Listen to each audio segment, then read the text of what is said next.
Devia ter amado mais, ter chorado mais, ter visto o sol nascer. Devia ter arriscado mais e até errado mais, ter feito o que eu queria fazer. E é com esse trecho do Titãs que vamos iniciar o nosso primeiro episódio do Falo ou Calo Convida, com a psicóloga Tatiane Piola. Ela é formada pela Uninove e tem pós-graduação em psicologia hospitalar pelo Hospital Albert Einstein. Mas antes, roda a vinheta.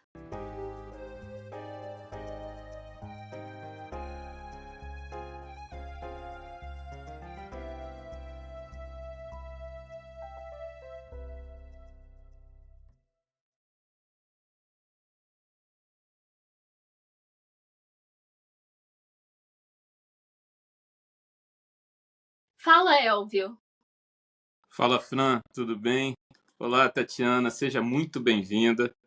Você é a Olá. primeira convidada do episódio Falo ou Calo Convida e eu estou muito feliz de ter você aqui com a gente, viu? Muito obrigado por ter aceitado o convite. Eu agradeço, Elvio, Fran, fico muito feliz com o convite de estar aqui com vocês, compartilhar um pouquinho da minha vivência, do que eu já passei e para complementar um pouco os assuntos que vocês trazem sempre no podcast de vocês. Muito obrigado. Também agradeço. Vou chamá-la de Tati, porque ela é minha terapeuta, então a gente tem essa intimidade Já aqui. tem intimidade, exatamente. A gente faz terapia tem quanto tempo? É até estranho quando chama de Tatiane, eu sempre preferi mais Tati mesmo, melhor. A gente deve fazer terapia tem quanto tempo? Uns 2 anos? Tem mais ou menos uns 2 anos e 5 meses. Eu gostei do mais ou menos 2 anos e 5 meses, hein? É que não complementou os 5 meses ainda, então tá chegando. Para vocês verem, ela sabe até a data, o tempo exato. Exatamente, isso faz parte da análise, né? Da gente acompanhar se está evoluindo direitinho. Tati, Sim, a gente queria que você contasse um pouquinho da sua história, né? A gente sabe que você trabalha com alguma coisa bastante complexa e bastante importante. Queria saber um pouquinho da sua história, como é que é trabalhar com pacientes terminais, qual é o olhar que você tem em relação a isso, enfim, conta um pouquinho para a gente como é que é a sua experiência nesse segmento de atendimento. Certo. Então, quando eu me formei na faculdade, eu sempre me interessei para a área hospitalar. E normalmente na área hospitalar, você atende casos onde as pessoas têm um prognóstico bom e um prognóstico fechado. Quando a gente fala do prognóstico fechado, é que a pessoa ela não tem condições de melhorar, né? Então, ela vai vir a falecer.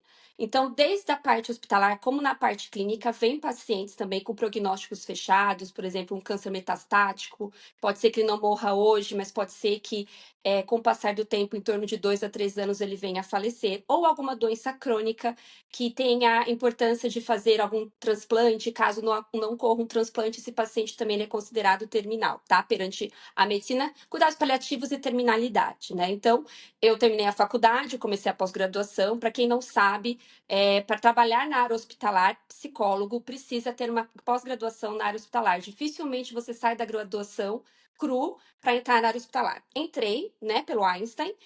Já na graduação eu já me interessava na área de terminalidade. O tema do meu TCC foi o adolescente terminal em cuidados paliativos. E no hospital eu conseguia, né, conversando com a minha superiora, que era minha chefe, eu conseguia pegar alguns casos. Eu trabalhava com pacientes renais crônicos, mas normalmente o renal crônico, quando ele vem a falecer, mesmo que ele transplanta, ele costuma ter câncer, né? Como os imunossupressores, eles podem causar algum erro metabólico, não é todo mundo, tá, que isso acontece, mas pode vir alguns casos de câncer, então eu fazia esse acompanhamento. Na área clínica, por eu ter essa especialização, né, na área hospitalar, eu recebo bastante pacientes também que fazem hemodiálise e que têm algum outro tipo de comorbidade que pode estar levando a essa terminalidade quando não consegue fazer um transplante ou quando o tratamento, né, artificial, que seria a HD, que é a hemodiálise, já não consegue fazer o melhor efeito, o paciente já começa a passar muito mal. Então, esse paciente, ele tem essa consciência de que ele não vai ter um tempo muito longo, né? Então, é nessa hora que a gente trabalha mais o agora e não tanto pensar em torno de 10 a 20 anos. Então, foi mais ou menos essa minha trajetória. Hoje eu estou somente na área clínica, né? Então, eu sou formada há 15 anos, eu estou mais ou menos na área clínica há uns 10 anos, e eu atendo pacientes ansiosos, depressivos, mas eu tenho esse olhar para pacientes com cuidados paliativos e terminalidade. Eu posso fazer uma pergunta? Pode. Eu queria saber, por exemplo, eu passei recentemente por duas perdas próximas, né? Duas amigas que recentemente fizeram a passagem. E foi muito importante para elas a forma como os amigos e os familiares abordaram o tema, como esses amigos e esses familiares eles passaram a observar aquilo que estava acontecendo sem a crueldade que a coisa nos traz, vamos dizer assim, né? A ideia era muito mais que a gente pudesse dar um suporte afetivo em relação ao que o paciente estava passando, no meu caso, a paciente estava passando, e eu percebi que isso foi muito importante para as duas pessoas que eu acompanhei. Eu queria que você falasse um pouco disso. Como é que entra a família? Como é que entram os amigos? Que tipo de abordagem você acha que as pessoas que estão ao redor de quem está numa situação terminal, o que a gente pode fazer? É isso que eu queria saber. Eu só gostaria de pegar o gancho do que o Elvio falou, porque eu tenho uma citação aqui que pega um pouco dessa ideia dele, porque eu também passei por isso, né? Eu perdi duas pessoas nessa mesma questão de terminalidade, um com um câncer e a outra com um acidente vascular cerebral, da mesma família, mãe e filho, né? Então, eu trouxe um contraponto dentro de um livro que foi até mesmo você que me passou. O livro é da autora Ana Cláudia Quintana Arantes e chama A Morte é um Dia que Vale a Pena Viver. Inclusive, pessoal, eu vou deixar aqui na descrição o link do livro, caso alguém tenha interesse de lê-lo também. Mas eu vou ler um trecho e vou explicar por que eu trouxe ele. Cuidados paliativos é tratar e escutar o paciente e a família. É dizer sim sempre a algo que pode ser feito, da forma mais sublime e amorosa que pode existir. É um avanço da medicina. Essa foi uma mensagem deixada por uma filha que se despediu de seu pai. E por que eu trouxe isso? Ela traz um olhar muito otimista aos cuidados paliativos. Todavia, o que eu vivi nesse núcleo familiar, né, dessas perdas, foi algo totalmente divergente, de que o cuidado paliativo seria você não se importar com a pessoa, você querer que ela vá, você está torcendo para a passagem dela. Foi dito isso, por isso que eu trago essa frase. Então, eu também queria que você fizesse esse contraponto de como a família ela lida com isso, como que você viu dentro da sua experiência. Bom, normalmente, quando você recebe um diagnóstico, quando a pessoa recebe ou quando algum familiar recebe, a primeira sensação que vem é muito medo, muito, muito, muito medo, né? Ninguém está pronto para morrer. Nós vivemos uma sociedade que nós não falamos assim da morte de um jeito tão leve. Está melhorando, mas a gente perdeu essas raízes, né? Que antigamente a gente falecia mais em casa, hoje as pessoas falecem mais em hospitais, ou casos de repouso, ou clínicas especializadas de cuidados paliativos. Mas dificilmente hoje em dia você tem a morte dentro de casa. O pessoal do anterior, bem antigamente, velava o corpo em casa. Hoje em dia a gente já não vela o corpo em casa. Então, a naturalização da morte, ela foi se perdendo. E foi ficando algo mecânico, onde muitos tratamentos artificiais acabam acontecendo. Então, às vezes a pessoa está para falecer, mas ela está entubada, ela está com aqui a gente fala, né? São tipo aparelhagem que coloca que ajuda o coração a bater. Tem um nome específico agora, eu não lembro. Então, assim, essa pessoa que morrer em 3 dias, daquele jeito, ela vai viver mais 2 meses vegetando, por exemplo, né? Até chegar à falência dos órgãos e aí não tem mais o que fazer. Então, quando você recebe esse diagnóstico, a família ou o paciente, vem um medo muito grande, porque você já pensa em todas essas coisas que podem acontecer que causam medo. Quando a gente encontra uma pessoa hospitalizada muito ruim, você já pensa piores coisas, então você já coloca isso para você. Então, normalmente, a gente fala para os familiares sentir o que eles têm que sentir, mas não passar 100% Pro ente querido, pro filho, pro primo, pro amigo. É importante o familiar, ele sentir o que ele tem que sentir, ele tem que chorar, ele tem que ficar bravo, ele tem que se revoltar. E o paciente também sente isso, mas você ficar jogando toda essa carga pro seu ente querido não vai ajudar nem você, nem a pessoa, porque se você passar isso pro seu ente querido, você depois vai sentir uma culpa muito grande. Você fala assim, nossa, é ele que tá mal, ele que tá morrendo, e eu tinha que apoiar. Mas ao mesmo tempo, o familiar ele tem também que ele tem que potencializar a dor dele, ele tem que entender que a dor dele é importante, por isso teria que procurar uma terapia para trabalhar isso também, tá? Mas normalmente a gente faz uma orientação de escutar muito o ente querido, de perguntar o que você quer fazer. Hoje você quer sair, quer conversar sobre o que você está sentindo, deixe um caminho aberto. Às vezes a pessoa fala assim, eu não quero falar nada. Não quer falar nada, tudo bem, vamos assistir um filme. E às vezes, então, o silêncio, ele é importante. É sempre dar espaço para a pessoa que está passando por aquela situação, ela poder verbalizar o que ela quer no momento, porque às vezes ela está tão perdida que ela não sabe. Mas claro que o familiar, ele pode fazer um movimento, mas sempre respeitando o limite do paciente. Eu não quero sair, não saia. Eu não quero conversar, não vamos conversar. Fique do lado. Nós temos uma sociedade que ela tem muito medo do silêncio. Estar em silêncio também é um carinho, também é uma companhia. Quantas vezes um processo terapêutico ficou ali na terapia mais um silêncio do que a fala? Às vezes a gente precisa do silêncio. Às vezes tem paciente que vem na clínica para mim que ele só vem para chorar. Eu já atendi um paciente que ele ficou vindo 4 sessões e ele só chorava. Ele falou assim: eu preciso chorar porque ele não tem espaço para chorar em casa. Então ele chorou o que ele precisou chorar e depois disso a gente continuou os atendimentos, tá? Então assim, é respeitar muito o momento do outro, coisa que hoje em dia a gente não respeita. Tudo tem a ver sobre o que eu tô sentindo, do que eu tô achando. Então, a partir do momento que você tem um ente querido, que você tem um amigo que está passando um processo difícil, no caso, uma terminalidade, é muito importante que você vai se colocar em segundo plano e aquela pessoa entra em primeiro plano. Então, é muito o que ela está precisando. E aí, o cuidados paliativos não tem que ser algo horroroso. A pessoa não vai morrer no dia seguinte. Quando você recebe um prognóstico, se você é uma pessoa que se cuida, você ainda tem um bom tempo a estar usufruindo da sua vida. Se você é uma pessoa que não se cuida e você procura ajuda, você já vai estar muito ruim, você já vai estar com muitos sintomas. Se você falar assim, olha, você não vai viver nem de 1 a 2 meses, você já sabe que você já estava num processo que você não estava bem. Então passa na cabeça, nossa, eu devo estar com alguma coisa, eu posso estar doente. Então, aí os cuidados paliativos seriam um pouco mais intensos, às vezes com um pouco mais de dor. Mas quando você tem um prognóstico, às vezes, de anos, você entende que você vive o hoje. E o hoje ele pode ser muito bem vivido de uma forma muito gostosa. Porque cuidados paliativos não é só viver bem, é não ter dor. A equipe de dor, ela entra nesse momento e ela faz de tudo para você não sentir dor. Então, você tem limitações? Óbvio que você tem, porque você tem uma doença que te dificulta, um câncer, ele está causando uma dor, um incômodo, mas você consegue viver a sua vida com a melhor qualidade de vida até o que você puder, tá? Uhum. Sim. Agora, voltando um pouco para a ótica do paciente que descobre isso, né? Tem até uma argumentação que teve até na minha família, porque o meu primo, ele tinha consciência do que estava acontecendo, né?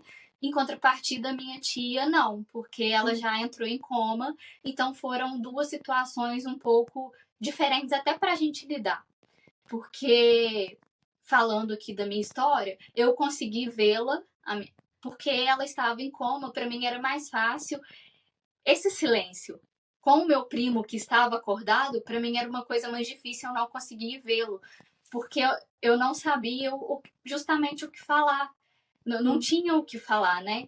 E é o que você falou, às vezes o silêncio nos incomoda um pouco, e eu também achei que não era tão bom para ele naquele momento eu ficar cansando, porque ele já estava no momento de muito cansaço, no qual a morfina já estava parando de ter seus efeitos, né? Então eu queria saber de você assim, quando você tem um paciente que tem a consciência da finitude da vida e retomando a música Epitáfio, você vê que eles têm esse sentimento de que devia ter feito qualquer coisa? Ou você acha que eles pensam em talvez viver mais a vida que resta daqui em diante? A primeira coisa que as pessoas normalmente se arrependem quando chegam na situação, elas não terem feito o que elas queriam, por medo de julgamento, por medo do que o outro iria esperar.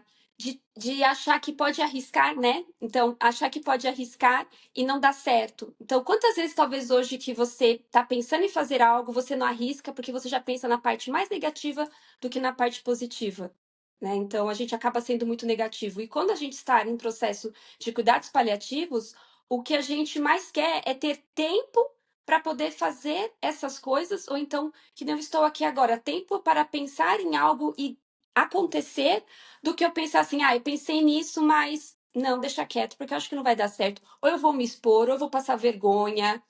Ou quantas pacientes que às vezes elas falam pra mim, nossa, Tati, eu adoro que você usa um batom vermelho, eu adoro usar batom vermelho. Eu não consigo passar o batom vermelho, eu acho que vou parecer uma palhaça, eu acho que vão achar estranho. Então, quando tá no processo onde talvez não tenha esse olhar de um tempo mais longo, a pessoa fica, não tô nem aí que as pessoas vão falar do meu batom vermelho, eu quero usar, porque eu quero passar essa sensação de que eu estou bem. Então, eu não uso o batom vermelho porque as pessoas vão achar que eu pareço uma palhaça. Mas essas pessoas não pensam nada e a gente acaba se prendendo. Então, quando a gente está nesse processo, que todos nós vamos morrer, a gente vai passar por isso, cada um do seu jeito. Tem pessoas que não vão perceber sua finitude, simplesmente só foi dormir e acordou e já faleceu. E tem pessoas que vão passar por uma doença e vão acompanhar a sua finitude, tá? Normalmente são esses dois perfis. Então, com certeza, quando a gente estiver nesse processo, a gente vai pensar: nossa, agora que está acabando, eu devia ter comprado aquele apartamento, ou eu devia ter chamado aquela pessoa para sair, porque eu pensei tanto, não aconteceu, e se eu pudesse ter mais tempo, eu chamava aquela pessoa para sair. Pelo contrário, as pessoas fazem esse movimento. Quando a pessoa não tem mais o que fazer, aí ela risca. Pessoas que têm muitas condições financeiras e às vezes segurou tudo. Quando tá para falecer, compra um monte de coisa, ou faz doação de dinheiro, porque aí se liberta. Sempre quis fazer isso, mas não fazia por medo. Então, aquilo que você achava que você não poderia fazer, perto da morte, você tem vontade de fazer tudo ao mesmo tempo. Uhum. Você já até falou um pouquinho a respeito disso, mas eu queria só aprofundar mais um pouco. Você acredita que a gente compreender um pouco mais sobre a finitude da vida, independentemente se a gente está nessa situação ou não? Na verdade, a gente sempre está nessa situação, se a gente for pensar assim profundamente. Mas você considera que a gente compreender e falar do falecer ajuda para que a gente viva melhor? Ajuda, porque, de novo, a gente morre todos os dias, a gente está morrendo um pouquinho, nossas células estão morrendo. Então, se todo dia a gente entrar em contato com uma leitura, que nem eu indiquei para a Fran quando ela passou por essa situação, por algum filme, ou então falar um pouco, como, por exemplo, como você gostaria que fosse a sua morte? Uma das coisas que a gente trabalha em cuidados paliativos como que você quer que seja o seu funeral, por exemplo? Parece extremamente mórbido falar sobre isso, mas é o seu momento quando você morrer. Porque quando a gente morre. E aí as pessoas fazem o que quiserem com a gente ali. Digamos, você odeia a cor rosa, e quando você morre, bota um vestido rosa em você. Não é o que você gostaria. Então, se você desejar, você pode também ter esse controle de conversar com esse ente querido que você tem muita afinidade, pode ser uma família, pode ser um amigo, falar, olha, assim que eu falecer, eu gostaria de usar isso, eu gostaria de fazer aquilo, eu não quero uma música tal, eu não quero um padre no meu enterro, sabe? Minha família inteira, por exemplo, é evangélica, mas eu não quero que um pastor venha falar alguma coisa. Isso é um desejo da minha família, mas eu não gostaria. Se a família ela vai acatar isso, a gente não sabe. Mas é bom para o paciente poder escolher o que ele quer. Então, muitas vezes eu falo sobre isso com pacientes que eles nem estão para falecer, mas é importante a gente falar sobre a morte. Da mesmo jeito que a gente fala sobre a vida, a gente fala sobre a morte. Algo que é muito parecido que a gente pode comparar é sorrir e chorar. Por que que a gente tem tanto tabu de chorar, de demonstrar sentimentos? Nem sempre a gente tem que chorar porque a gente está triste. A gente chora de felicidade. E mesmo quando é de felicidade, a gente tem vergonha. A gente pede desculpa, de pai, desculpa, eu tô chorando, mas eu tô feliz. Por que pedir desculpa? Então eu gosto de comparar muito a vida e a morte com o sorriso e o choro. Então, tudo bem sobre falar sobre a vida, mas falar para a morte não. Para de falar sobre isso, parece que você está atraindo. Nós estamos atraindo. Todos os dias a gente está morrendo um pouquinho. né? A partir do momento que você não cuida da sua saúde, você está até acelerando esse processo. Então, quando a gente nasce, o que a gente mais sabe é que a gente vai morrer. O tempo, nós não sabemos, ainda bem, porque senão seria uma ansiedade muito grande. Claro, quando você tem um prognóstico fechado, você tem mais ou menos uma noção ali, porque os médicos falam para nós. Mas se você tem uma saúde normal, a gente não sabe quando a gente vai morrer. Então, falar sobre isso, assistir filmes, eu sempre indico filmes ou leitura, ou se tem alguma dúvida, curiosidade, debater sobre esse assunto, porque faz parte. Toda vez que você, sei lá, tá com alguma coisa que te tá doendo muito, você pensa assim, ai meu Deus, se for um tumor eu vou morrer. A gente sempre pensa isso, mas a gente não fala. A gente não fala porque a gente pensa assim, ah, é um pensamento muito catastrófico. Não, é um pensamento real. É uma forma que a nossa ansiedade, ela nos protege. A ansiedade existe para isso, para ela mostrar que algo ruim pode acontecer no nosso corpo.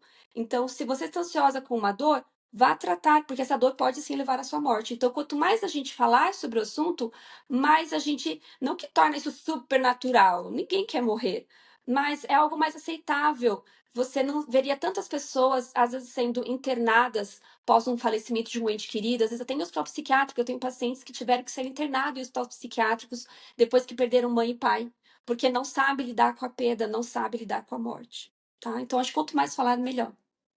Uhum. É exatamente isso que eu queria voltar, né? É exatamente nesse ponto que você acabou de dizer. Nessas duas experiências que eu passei no ano passado, eu percebi claramente a falta de preparação, vamos dizer assim, tanto dos familiares quanto dos amigos que cercavam. Aliás, eu percebi duas coisas. Eu percebi um grupo realmente se preparando para aquele momento e um outro grupo que já tinha iniciado a negação do luto, né? Assim, ó, não vai acontecer, essa pessoa está melhorando, ela vai ficar boa, ela vai sair dessa, não sei o quê. E claramente, né, os dois casos que eu acompanhei eram pessoas que não tinham como retornar daquilo ali. Então, o que eu queria perguntar para você aqui é como é que a gente pode olhar para essas pessoas que entram no processo de negação e que começam, inclusive, a falar isso para o próprio paciente, né? Uhum.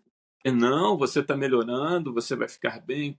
E, na verdade, o paciente já sabe que não está, né? Na maioria das vezes. Sim. Como é que fica isso? Às vezes você tem que dar um choque de realidade. Você tem que trazer esse amigo, esse parente e falar assim: ele vai morrer. Você tem que trazer para a realidade e pedir para parar de falar isso pro paciente. Porque assim, não é o momento do paciente te confortar. Não, olha, não, tudo bem, eu vou viver, vai dar tudo certo. Não, pensa, aquela pessoa já está lidando com uma dor tão grande que só ela sabe, né? E aí ela ainda tem que, porque às vezes a pessoa se coloca na situação, não, eu vou me fazer de forte, porque meu pai ele não está entendendo a situação. Então eu falo, não, pai, eu estou melhorando, não vai dar tudo certo. Isso é péssimo. Nem sempre isso acontece, né, gente? Na maioria das vezes, o ente querido que tá vindo a falecer, ele faz esse papel. Ele faz esse papel que, tipo, não, vai dar tudo bem. Quantas vezes a gente já viu casos assim, né? E aí, então, a outra pessoa, que seja um amigo, que seja um parente dessa pessoa, tem que sentar e tem que conversar e falar assim: se precisar mostrar os exames, não tem cura. Leva no médico de novo e pede pro médico falar. Tem que trazer, tem que dar um choque de realidade. É horrível, mas antes a pessoa ter o choque de realidade agora do que a pessoa morrer e aí passar mal depois, entendeu? Claro, não é um choque que você vai morrer, acabou. Mas não é sentar e falar assim, não vai dar. E aí a pessoa se solta, ela chora, ela fala, mas eu não quero perder essa pessoa. Eu falei, eu sei, eu também não quero. E aí um afaga o outro. Mas tentar não deixar esse ente querido chegar no paciente e falar, não, mas você tá bem, vai ficar tudo bem. É o que mais acontece. É o que mais vem é a negação, e normalmente o paciente, ele fala que nesse momento ele acaba sendo uma pessoa muito iluminada, porque ele tem forças, ele tira forças de onde não existe para deixar bem aquele ente querido. E aí tem a parte também da melhora da boa morte. Eu acho que vocês já ouviram falar, pelo menos uma vez na Sim, vida, que sim. até a medicina muitas vezes não sabe explicar, né? O que já foi dito é que antes, né, perante a medicina, que antes da pessoa morrer, o corpo ele usa a última energia que existe dentro dele, para literalmente você se despedir dos seus entes queridos, para você passar 1, 2 dias ou até uma semana bem, para você poder fazer coisas, comer algo, conversar, você se despedir, porque depois da melhora da boa morte, de 1 a 2 dias a pessoa falece. tá? Então, aí quando acontece a melhora da boa morte, aí aquele parente que fica, não, a pessoa vai melhorar, aí que ele vem, tá vendo? Eu falei pra você, olha como ele tá bem. Ele andou, ele comeu, a gente conversou, ele vai receber alta, mas a equipe médica já sabe que é a melhora da boa morte e já sabe que dentro de uma semana, normalmente, a pessoa vem a falecer, entendeu? Então a gente tem que deixar esse ente querido naquele momento acreditar que tá tudo bem, depois ele vai entender que não tá tudo bem. E é onde você conversa depois. Então, isso é a melhora da boa morte. Isso acontece, gente, não somente em seres humanos, mas até em animais também. Às vezes o bichinho tá super ruim, ruim, ruim, e ele tem um pico de melhora.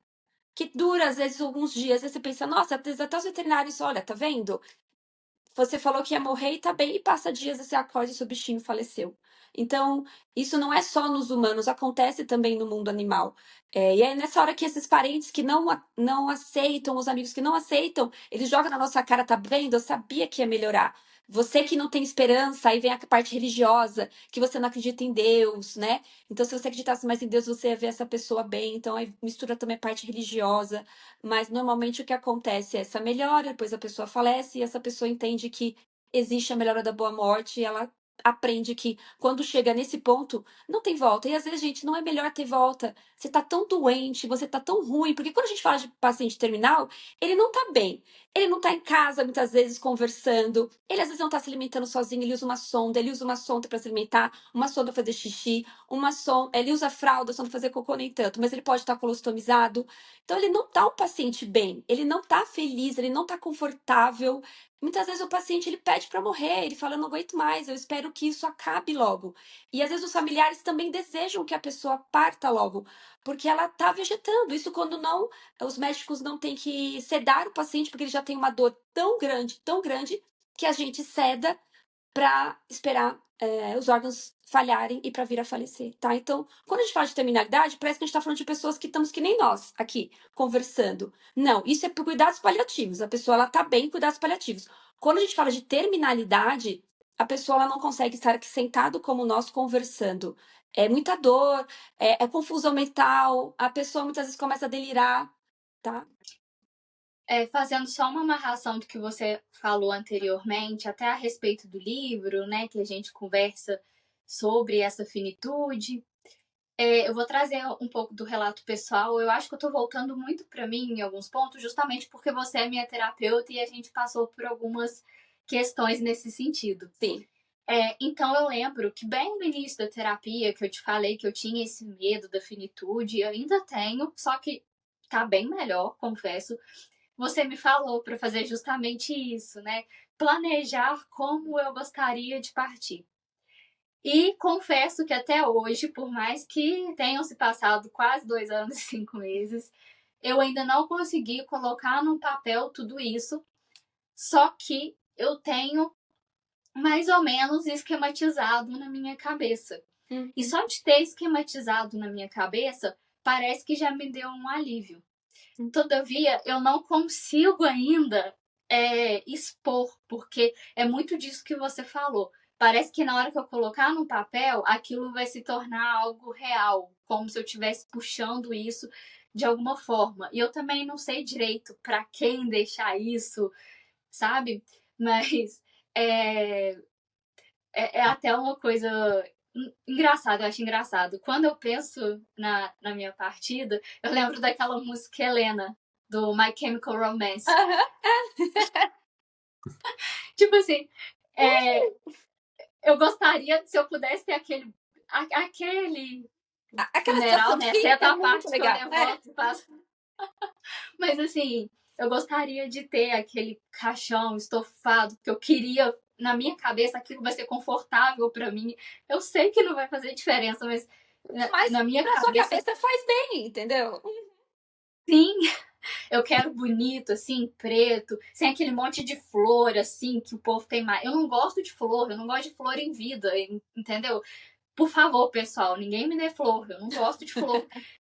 Então, assim, eu não quero aquelas flores, aquelas coroas, eu não quero tá com esmalte clarinho. Olha só, eu gosto do batonzão vermelho, eu gosto de usar blazer, eu quero estar de blazer, eu quero estar do jeito que eu gosto de de ser.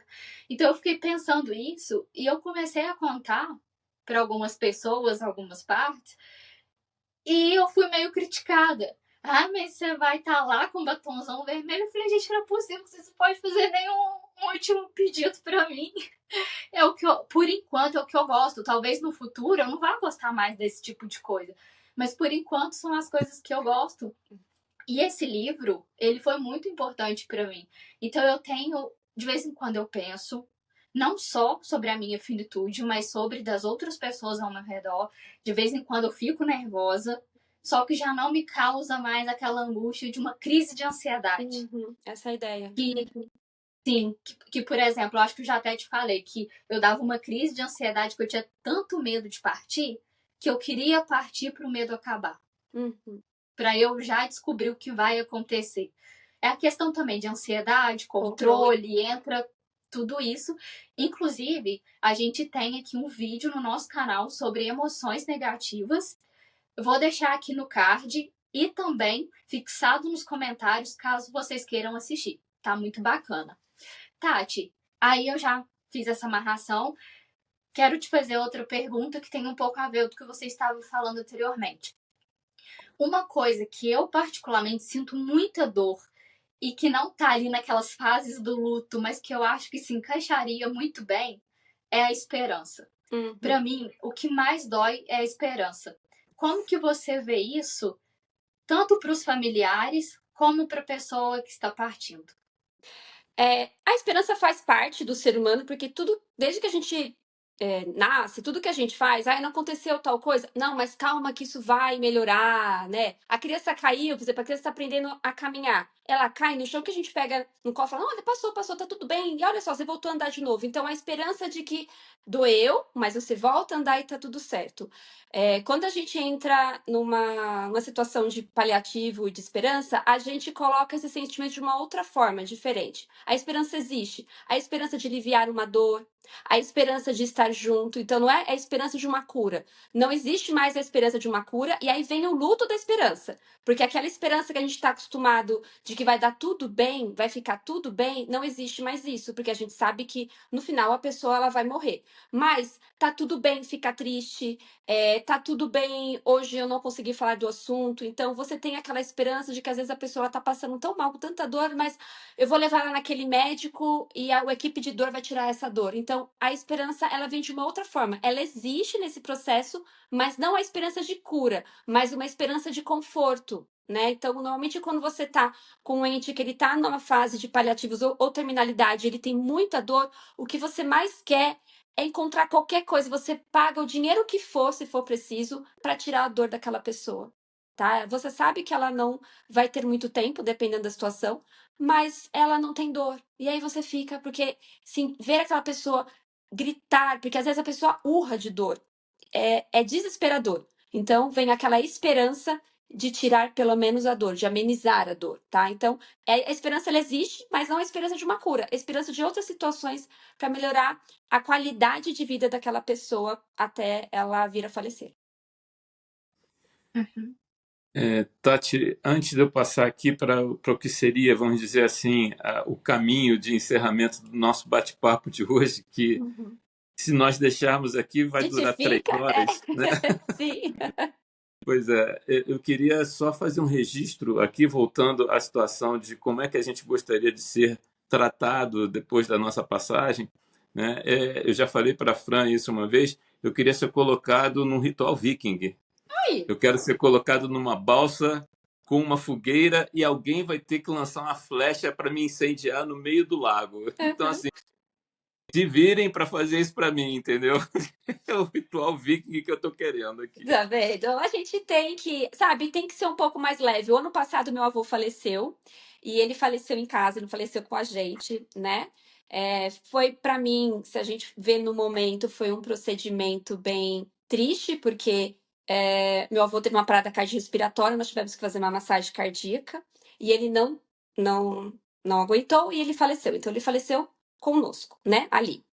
E aí eu passei, eu nunca tinha vivenciado alguém morrer que eu amava muito. Meu avô é uma pessoa extremamente importante para mim.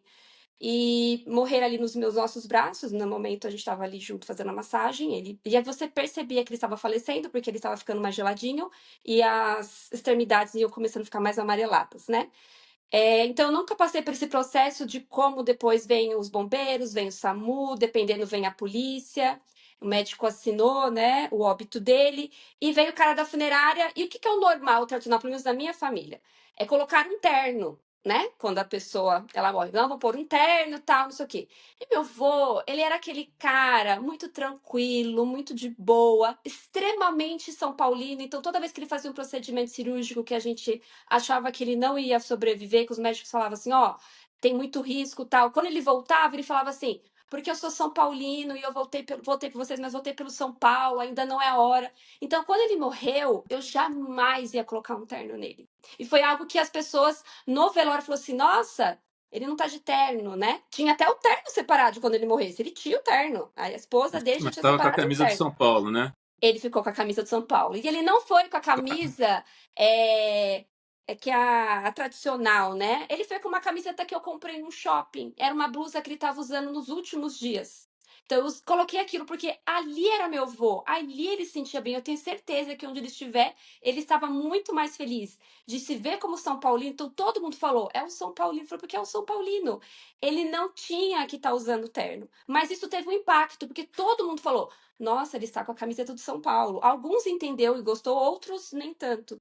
Então, assim, ele não chegou para mim e falou, eu quero ser enterrado assim, né? Meu avô tinha 89 anos, eu não cheguei a conversar sobre isso com ele, porque ele não faleceu de uma doença, ele faleceu de outras situações onde a gente não esperava que ele fosse morrer, né?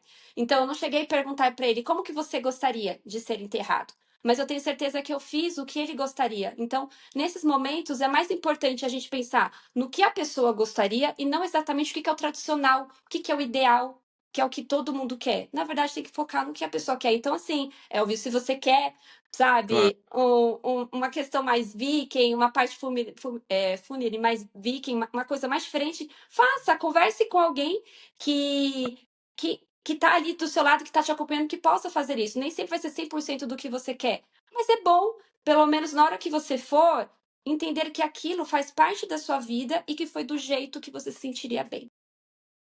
Eu vou fazer um depoimento aqui, né? Todo mundo já fez o seu, e o meu depoimento eu acho que é bem positivo em relação a tudo isso que a gente está falando. A Fran conhece essa história. A minha mãe faleceu com 103 anos, 11 dozeavos, né? Ela ia Nossa. fazer 104 um mês depois. Uhum. E ela sempre teve uma saúde muito boa. Aos 101 ela quebrou o fêmur. O médico disse que ela não ia sair dessa. Ela morreu aos 103 anos andando, né? Com o fêmur recuperado. E isso foi uma coisa muito interessante, primeiro, porque o fato dela ter durado muitos anos foi um processo quase que de desconexão lenta, vamos dizer assim, da vida, né? E a gente ia acompanhando que ela estava perdendo a força, que ela estava perdendo a capacidade de ser autônoma, né? Vamos dizer assim. Mas 103 anos, absolutamente lúcida, cantando músicas do Maravilha. passado, tudo maravilhoso, né? Mas foi uma transição, a morte dela foi uma transição, claro que deixou a gente triste, né? Não existe como a gente não ficar triste nesse momento, mas não teve aquele impacto que normalmente as pessoas sentem quando as coisas acontecem por acidente, repentinamente, enfim, alguma coisa assim. Então, assim, eu acho que nesse ponto eu fui privilegiado, né? Porque a gente conseguiu ir fazendo essa transição lentamente e ela morreu só comigo, né? Ah, Nós estávamos os dois sozinhos no hospital e foi uma coisa assim bastante tranquila para o cenário que era, né? Vamos dizer assim, que era todo o cenário da morte, foi alguma coisa muito tranquila. Mas voltando aqui, que eu disse que eu estava querendo encaminhar para o final da nossa conversa, mas o encaminhamento vai te dar um pouquinho mais de trabalho.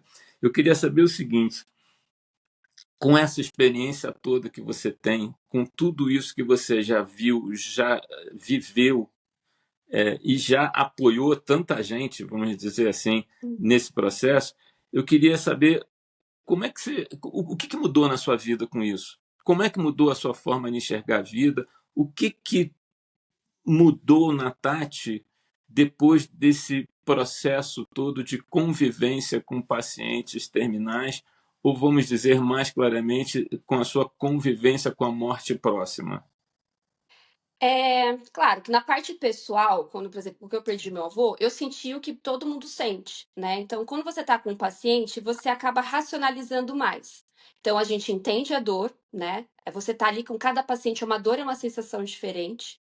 Mas quando eu passo com a minha vida pessoal, eu tenho certeza que o que eu sinto é igual o que vocês sentem. O medo, a insegurança, o que me ajuda é a consciência do que eu já estudei e do que eu já acompanhei. Então, eu acabo pensando assim, um paciente meu passou por isso também. Não sei o quê, eu consigo enxergar mais fácil a melhora da boa morte, eu sempre vejo. Eu vi a melhora da boa morte do meu avô. E eu sabia que estava se aproximando o momento que ele fosse a falecer.